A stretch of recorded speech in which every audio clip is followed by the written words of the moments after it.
बिस्मिल्लाहिर्रहमानिर्रहीम। अस्सलाम वालेकुम डियर स्टूडेंट्स। आज के हमारे इस लेक्चर में हमने चैप्टर 1 बायोलॉजी क्लास 9 का हमारे पास क्या है डिस्क्रिप्टिव क्वेश्चन। डिस्क्रिप्टिव का मतलब क्या है? डिस्क्राइब करना, बयान करना। ठीक है, तो ये हमारे पास क्या हुए? लॉन्ग क्वेश्चन हुए। हमारे पास डिस्क्रिप्टिव क्वेश्चन का पार्ट नंबर 2 क्या कहता है? Describe the versus of Holi Quran which stress upon the study of biology. अब सबसे पहले हम क्या करेंगे? क्वेश्चन को समझेंगे कि सवाल हमारे पास क्या कह रहा है। ठीक है, सवाल को बिना समझे हम आंसर नहीं लिख सकते। हमारे पास ये क्वेश्चन क्या कहता है कि हमने वर्सेस क्या कहते हैं कुरान करीम की जो आयातें होती हैं, तो यहाँ पर क्या कहता है कि हमने कुरान करीम की वो आयातें यहाँ पर लिखनी है, बयान करनी है, डिस्क्राइब करनी है जो कि बायोलॉजी को स्टडी करने पर हम पर जोर देती हैं। स्ट्रेस का मतलब क्या है? स्ट्रेस अपॉन, कि हमारे ऊपर जोर देती हैं कि हमने क्या करना है? बायोलॉजी की स्टडी करना है। कुरान करीम में ऐसे आयतें मौजूद हैं, वो तमाम आयतें यहाँ पर हम लिखेंगे। अब इस क्वेश्चन में हम क्या करेंगे? हमने कुरान इस्लाम को साइंस के साथ देखना है कि जो चीज़ें हमें कुरान बताता है क्या साइंस उसी को प्रूव करता है कि नहीं। सबसे पहले एज अ मुस्लिम, जैसे कि हम मुसलमान हैं, हम कहेंगे कि जो चीज़ें कुरान मजीद में आई साइंस ने उनको बाद में प्रूव किया, साबित किया। ठीक है, तो यहाँ पर इसके आंसर में हम क्या लिखेंगे? There are many Quranic injections that stress the study of biology। ठीक है, अब यहाँ पर सबसे पहले हमारे पास क्या है? इंजेक्शन। इस लफ्ज़ को कुरानिक मतलब कुरान से लिया गया है। ठीक है, अब यहाँ पर देखें, There are many Quranic injections। यहाँ पर कुरान में हमारे पास बहुत सारे हुक्म हैं। ठीक है, कुरान में हमारे पास ऐसे बहुत सारे हुक्म हैं दैट स्ट्रेस, जो कि हम पर जोर देती हैं कि हम बायोलॉजी की स्टडी करें। बायो मीन्स लाइफ, लोगो मीन्स स्टडी। ठीक है, तो कुरान में ऐसी बहुत सारे हुक्म मौजूद हैं जो कि हम पर जोर देती है, स्ट्रेस अपॉन, हम पर जोर देती है कि हम जिंदगी के बारे में पढ़े, बायोलॉजी के बारे में पढ़े। ठीक है, अब these verses describe the study of organisms and their different aspects of life. अब ये जो कुरान करीम की जो आयातें हैं, वर्सेस जो आयातें हैं, वो हमें बयान करती हैं। क्या बयान करती है? Study of organisms. ऑर्गेनिजम्स क्या होता है? जानदार। ठीक है, ये आप लिख लें। कुरान करीम हमें बयान करता है जानदार के बारे में स्टडी करना, और and their different aspects of life, और उनके जिंदगी के बहुत सारे जो पहलू होते हैं। तो हम यहां पर कुछ एग्जाम्पल्स लेंगे, कुरान करीम की लेंगे, और फिर साइंस से उसको प्रूफ करने की कोशिश करेंगे। तो यहां पर सबसे पहले हम हेडिंग देंगे ओरिजिन ऑफ लाइफ, कि जिंदगी की शुरुआत कहां से हुई। ठीक है, लाइफ की शुरुआत कहां से हुई। अब अगर हम लाइफ की बात करें, जिंदगी की बात करें, तो आपने ये नहीं कहना कि लाइफ सिर्फ इंसान ही होते हैं। आपके पास पौधे, वायरसेस, बैक्टीरिया, इंसान, जानवर, पौधे वगैरह, ये तमाम चीज़ें लाइफ में ही आती हैं। सबसे पहले हमने क्या हेडिंग देना है? Origin of life. अब सबसे पहले साइंस हमें क्या बताता है कि जिंदगी की शुरुआत कहां से हुई। पहले हम साइंस की नजर से देखेंगे कि जिंदगी की शुरुआत कहां से हुई। Modern biologists believe that life has originated first in the oceans and then migrated to land. अब कहता है कि जो जदीद साइंस है, जदीद साइंसदान है, मॉडर्न बायोलॉजिस्ट जो है, वो इस बात पर यकीन रखते हैं कि जिंदगी की शुरुआत सबसे पहले ओशंस में। ठीक है, समंदर, एक होता है सी, एक होता है ओशन। सी समंदर, ओशन गहरा समंदर। ठीक है, तो जिंदगी की शुरुआत सबसे पहले ओशन, समंदर में हुई। फिर उसके बाद उन्होंने हिजरत की, माइग्रेटेड, एक जगह से दूसरी जगह जाना, इसे क्या कहते हैं? माइग्रेटेड, हिजरत की। टू लैंड, पहले जिंदगी की शुरुआत हुई, फिर उन्होंने हिजरत की। कहां पे चले गए? जमीन पर चले गए। कौन कह रहा है? मॉडर्न बायोलॉजिस्ट कह रहे हैं। They also believe that life must have begun with simple cell and with the passage of time it evolved into the plants and animals। वो इस बात पर भी यकीन रखते हैं कि सबसे पहले जो जिंदगी थी वो एक सिंपल सेल से शुरू हुई, मतलब एक ही सेल था उसमें जो सबसे पहले जिंदगी शुरू हुई। फिर वक्त के गुजरने के साथ साथ उस एक सेल ने अपने आप को इवॉल्व किया, अपने आप को तब्दील किया, वो प्लांट्स की शक्ल में बना, और एनिमल्स। ठीक है, उस एक सेल ने अपने आप को तब्दील किया, वक्त के गुजरने के साथ वो पौधा बना और जानवर बने उससे। In this regard Allah says in the holy Quran.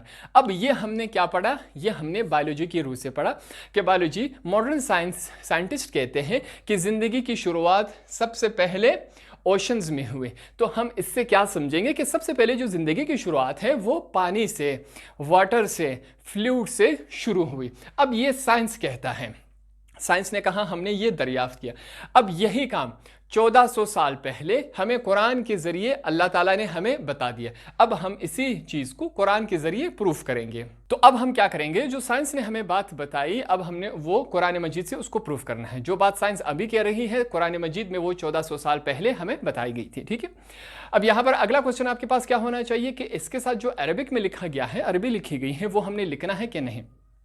तो आपने बिल्कुल नहीं लिखना वो। ठीक है, एक तो आपके लिए वो मुकम्मल लिखना बिल्कुल मुश्किल है, आपसे याद नहीं होगा, ज़बर ज़ेर का उसमें फ़र्क आएगा। ठीक है, तो इस वजह से आपने क्या करना है, सबसे पहले रेफरेंस देना है, उनको बताना है। ठीक है, कि ये सूरत है और ये वाली आयात है। ठीक है, उसके बाद आप इंग्लिश डायरेक्ट लिख सकते हैं।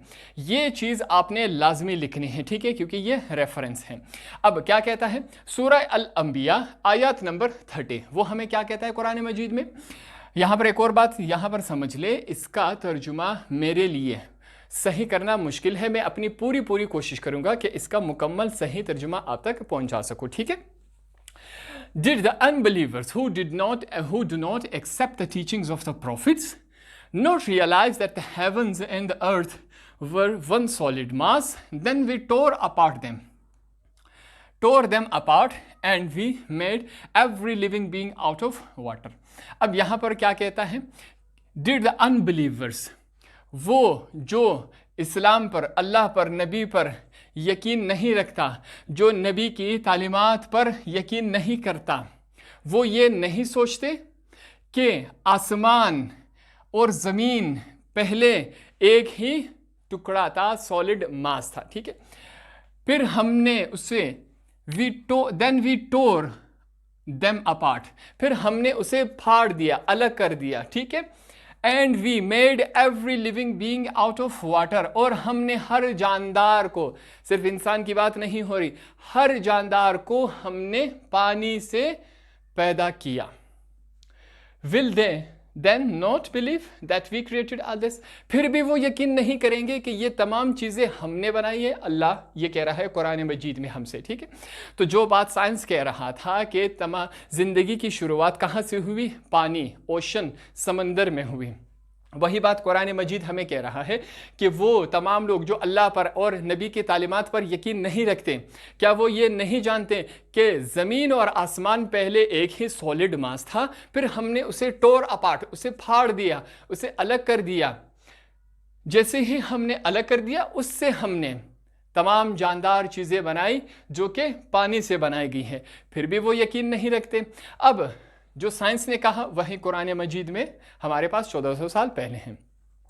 अब हम अपने आप को समझाने के लिए और दूसरों को समझाने के लिए कुछ एग्जाम्पल्स लेंगे कि कैसे तमाम जानदार जिंदा चीज़ें पानी से बनी हैं। ठीक है, अब ये आप रफ वर्क भी कर सकते हैं और नीट भी कर सकते हैं, आप पे डिपेंड करता है कि आप कितना इसको समझ लेते हैं। मैं बिल्कुल आसान अल्फाज में आपको समझाऊंगा। सबसे पहले एग्जाम्पल पहला हम क्या लेते हैं, एग का। मैंने क्या लिया, एग। एग क्या होता है, ये हमारे पास क्या है, एक एग है। अब अगर हम एग को तोड़ दें तो उसके अंदर क्या होता है, फ्लूइड होता है, पानी नुमा चीज़ होता है, जो लिक्विड, बाज़ औक़ात जो लिक्विड हमें पता नहीं होता कि इसकी डेफिनेशन क्या है, इसे हम क्या कहते हैं, तो उसे हम क्या कहते हैं, आसान अल्फाज में फ्लूइड कह देते हैं। ठीक है, तो इस एग के अंदर क्या है, यहाँ पर फ्लूइड है। फ्लूइड मतलब पानी है। तो एग से क्या निकलता है, चूज़ा निकलता है। वो परिंदे का हो सकता है, वो ईगल का हो सकता है, वो मुर्गी का हो सकता है, वो पैरोट का हो सकता है। किसी भी एग को आप देख ले, वो टर्टल, कछुए का हो सकता है। किसी भी जानवर जो अंडा, एग डालता है, उसको अगर आप तोड़ के देखें तो उसके अंदर क्या होगा, फ्लूइड होगा, पानी नुमा होगा, वो लिक्विड शेप में होगा। अब इस लिक्विड शेप से मुर्गी का हो, चिकन का हो, ईगल का हो, किसी पैरोट का हो, किसी भी परिंदे का हो, उससे क्या निकलता है? बच्चा निकलता है, उसका उसी परिंदे का अपना बच्चा निकलता है। तो यहाँ पर एक एग्जाम्पल से हमने साबित किया कि जिंदगी कहाँ से शुरू हुई? पानी से।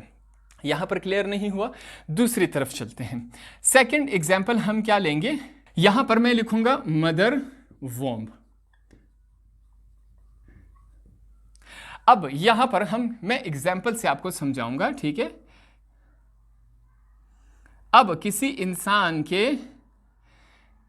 एक मदर के वोम में जो पेट होता है, जिसके अंदर बच्चा होता है, मदर के वोम में जो बच्चा होता है, ये फॉर एग्जाम्पल हम समझ लेते हैं क्या है? बच्चा है। यहां पर देख ले, मैं क्या लिखूंगा? बेबी, ठीक है? ये क्या है हमारे पास? वोम है। अब एक मदर जो होती है, उसके पेट के अंदर जो बच्चा होता है, अब वो जो बच्चा होता है, ये जो बच्चा आप देख रहे हैं बिल्कुल सेंटर में है, मदर की वोम के साथ कहीं भी चारों तरफ नहीं लग रहा। अब ये क्यों नहीं लग रहा? क्योंकि इसके अंदर, इस वोम के अंदर क्या होता है? यहां पर ये क्या होता है? एक फ्लूइड होता है। अब वो नाम मैं भूल गया, ठीक है, आप चेक कर सकते हैं। यहां पर क्या होता है? फ्लूइड होता है, पानी नुमा होता है। तो बच्चा जो है मां के पेट के अंदर तैर रहा होता है और वो बॉडी के साथ टच चारों तरफ से नहीं हो रहा। फिर से ये क्या साबित हुआ? जिंदगी की शुरुआत कहां से हुई? वाटर, पानी से, ठीक है? यहां पर भी समझ नहीं है। तीसरे एग्जाम्पल की तरफ चलते हैं। तीसरा हमारे पास क्या है? प्लांट है। अब प्लांट को देखें, जिंदगी में, दुनिया में जितने भी पौधे आए हैं, दरख्त आए हैं, वो डायरेक्ट नहीं उगते, बड़े नहीं होते, ठीक है? उसको प्रोसेस लगता है, स्टेप बाय स्टेप करके वो एक पौधे से एक दरख्त बनता है, फिर फल देता है, ठीक है? तो ये तमाम क्या हुए? स्टेप हुए। सबसे पहले हम क्या करेंगे? एक बीज, क्या? सीड जो होता है वो हम ज़मीन में दफन कर देंगे। जैसे हमने ज़मीन में एक बीज रखा, तो उसको सबसे पहले बीज को क्या ज़रूरत होती है? पानी की ज़रूरत होती है। जब तक हम पानी ना दे, वो जो हमारे पास सीड होता है, बीज होता है, वो नहीं उग सकता, ठीक है? जैसे ही हम इस सीड को पानी देंगे, ठीक है, वाटर, जैसे ही हम इसको वाटर देंगे तो ये आहिस्ता आहिस्ता उगना स्टार्ट कर देगा। ये हल्का सा ज़मीन से निकलेगा, फिर एक पौधा बनेगा, पौधे से एक बड़ा दरख्त बनेगा, दरख्त में फिर फूल आएंगे, फूल से फिर आपके पास फ्रूट आएंगे, फ्रूट फिर कच्चा होगा, फिर पकेगा, फिर उसमें रंग आएगा, फिर उसमें जायका आएगा, तब जाके एंड में आपके पास एक फ्रूट आता है, ठीक है? तो ये तमाम प्रोसेस देखें, हमने एग की एग्जांपल ली, इंसान की एग्जांपल ली, हमने प्लांट की एग्जांपल ली। इन तमाम को जिंदा रहने के लिए पहले क्या चाहिए था? पानी चाहिए था। तो यहाँ पर हमने एग्जाम्पल से भी, अब हम खुद भी समझे, कोई और हमसे पूछे, हम उन्हें भी समझा सकते हैं। तो यहाँ पर हमने ये कुरान से साबित भी कर दिया। इसी के साथ हमने दूसरा हवाला देना है, क्या है? सूरह अल रहमान आयत नंबर 14, ठीक है? अब उसमें अल्लाह पाक कुरान मजीद में क्या कहता है? He made man from clay like the Potter. अब यहाँ पर जो लफ्ज मैन हुआ है, इसको हम किससे, हम ह्यूमन समझेंगे, ठीक है? इसको कि अल्लाह ताला ने, इससे क्या मुराद है? अल्लाह ताला ने तमाम इंसानों को बनाया, किस से बनाया? क्ले, जो मिट्टी होती है, ठीक है, या चिकनी मिट्टी भी आप कह सकते हैं, चिकनी मिट्टी, ठीक है? अल्लाह ताला ने इंसान को चिकनी मिट्टी से बनाया, जिस तरह एक पॉटर होता है। अब पॉटर क्या होता है? जितने भी मिट्टी के बर्तन बनाने वाला होता है, उसे हम क्या कहते हैं? पॉटर। जिस तरह आपके पास मिट्टी के प्लेट हो गए, मिट्टी का गिलास हो गया, मिट्टी का जग हो गया, मिट्टी का वो जो हमारे पास पानी ठंडा के लिए मटका होता है, वो एक चेयर, एक व्हील की तरह एक चीज़ घूम रहा होता है, उसी पर वो बना रहा होता है मिट्टी से तमाम बर्तन। तो उसे क्या कहते हैं? पॉटर। कहता है अल्लाह ताला ने तमाम इंसानों को चिकनी मिट्टी से, जो मिट्टी गीली मिट्टी होते हैं, उससे इंसान को बनाया, जिस तरह एक पॉटर जो होता है वो मिट्टी के बर्तन बनाता है। अब यहाँ पर एक बात को समझे, रफ फर्क है, ठीक है? जितने एलिमेंट्स ज़मीन में होते हैं, वही तमाम एलिमेंट्स जो है वो इंसान में पाए जाते हैं, ठीक है? अब क्या मतलब हुआ? यहाँ पर कुरान मजीद में क्या कहा गया है कि इंसान को मिट्टी से बनाया गया है, चिकनी मिट्टी से। अब इस बात को साबित करने के लिए जितने एलिमेंट्स ज़मीन में होते हैं उतने तमाम एलिमेंट्स इंसान के अंदर भी होते हैं। तो ये इस बात को साबित करता है कि इंसान जो है वो क्ले, चिकनी मिट्टी, गीली मिट्टी से बना हुआ है। तो नेक्स्ट हमारे पास साइंस क्या कहता है, pairs of plants and animals, पौधों और जानवरों के हमारे पास जोड़ियां होती हैं, मेल और फीमेल, ठीक है, ये बात हमें पता है। तो साइंस क्या कहता है, we know that plants and animals have male and female partners. Science कहता है कि हमें यह बात मालूम है कि जानवरों और पौधों के हमारे पास मेल और फीमेल पार्टनर्स होते हैं। New generation of plants and animals are formed by sexual reproduction. In this respect the holy Quran says, कहता है हमारे पास जितने भी हमारे पास नए पौधे और जानवर, हम क्या कर रहे हैं, इनको सेक्सुअल रिप्रोडक्शन के जरिए इनको बना रहे हैं। एक अच्छे नस्ल का फॉर एग्जाम्पल हम क्या लेते हैं, घोड़े के रेस होते हैं, अच्छे नस्ल के घोड़े बहुत महंगे होते हैं।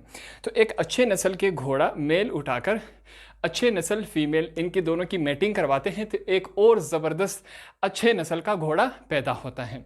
तो ये क्या करवा रहे हैं, मेल और फीमेल का सेक्सुअल रिप्रोडक्शन। इसी तरह हम प्लांट्स में भी करते हैं, परिंदों में हमारे साथ बहुत सारे आजकल के लोग सेक्सुअल रिप्रोडक्शन करवा रहे हैं ताकि उनके पास अच्छे से अच्छी पैदावार उनके पास आ जाए, परिंदों की, जानवरों की, ठीक है।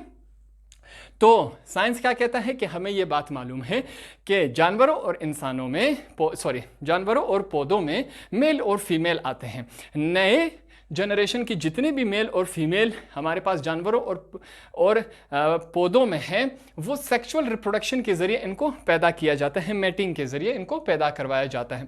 तो इस बारे में कुरान मजीद क्या कहता है, ठीक है। अब ये बात साइंस ने कह दी, हमें आज कह दी, ठीक है। 1400 साल पहले कुरान मजीद क्या कहता है, सूरह अल अंबिया आयत number 30, and of everything we created pairs perhaps you will take heed. Quran मजीद सूरह अल अंबिया आयत नंबर 30 में क्या कहता है कि हमने, अल्लाह ताला कहता है कि मैंने तमाम चीज़ों के जो मैंने बनाए हैं उनके मेल और फीमेल मैंने पैदा किए हैं, उनको मैंने जोड़ियों की शक्ल में पैदा किया हुआ है, पेयर्स जोड़ी की शक्ल में पैदा किया हुआ है। अगर आप उस पर तवज्जो दें, हीड मतलब तवज्जो दें, तो कुरान मजीद में एक ये आयत हुई हमारे पास। तो अब अगला हवाला हम कुरान मजीद से देंगे, सूरह यासीन आयत नंबर 36।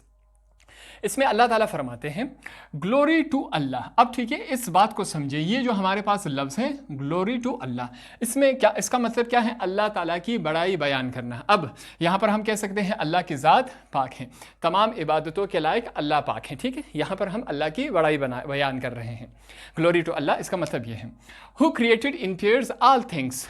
अल्लाह ताला ने तमाम चीज़ों को जोड़ियों की शक्ल में बनाया, जोड़ी मीन्स मेल और फीमेल, ठीक है।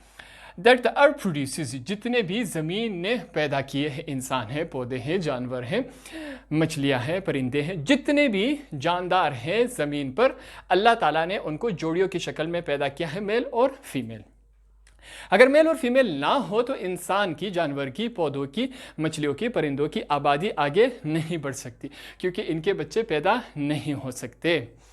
आगे, as well as their own humankind and other things of which they have no knowledge। अल्लाह ताला फरमाते हैं कि मैंने इस ज़मीन पर जितने भी चीज़ें हैं उनको जोड़ियों की शक्ल में पैदा किए हैं, इंसानों को भी, और इसके अलावा और भी बहुत सारी चीज़ें हैं जिनका इंसानों को उसका कोई नॉलेज नहीं है, ठीक है। तो ये हमने क्या किया, फिर से कुरान मजीद से हमने वो बात साबित कर दी जो साइंस आज कह रहा है। अच्छा, तो नेक्स्ट हमारे पास साइंस क्या कहता है, कम्युनल लाइफ। अब ठीक है, ये जो कम्युनल लफ्ज़ है वो कम्युनिटी से निकला हुआ है, ठीक है। अब इसको पूरा समझने के लिए जैसे ही हम इसको समझेंगे तो ये आपके पास ये लफ्ज़ क्लियर हो जाएगा, ठीक है। बाज़ औक़ात एक लफ्ज़ को समझने से हमारे पास पूरी डिफिनेशन क्लियर हो जाती है, और बाज़ औक़ात पूरी डिफिनेशन क्लियर होने के बाद एक लफ्ज़ हमारे पास क्लियर हो जाता है। अब इस कम्युनल लफ्ज़ को हम आसान अल्फाज में समझ लेंगे, बिल्कुल आसान है। सबसे पहले इसकी डेफिनेशन समझ लेते हैं। We know that animals of same species live together in the form of population.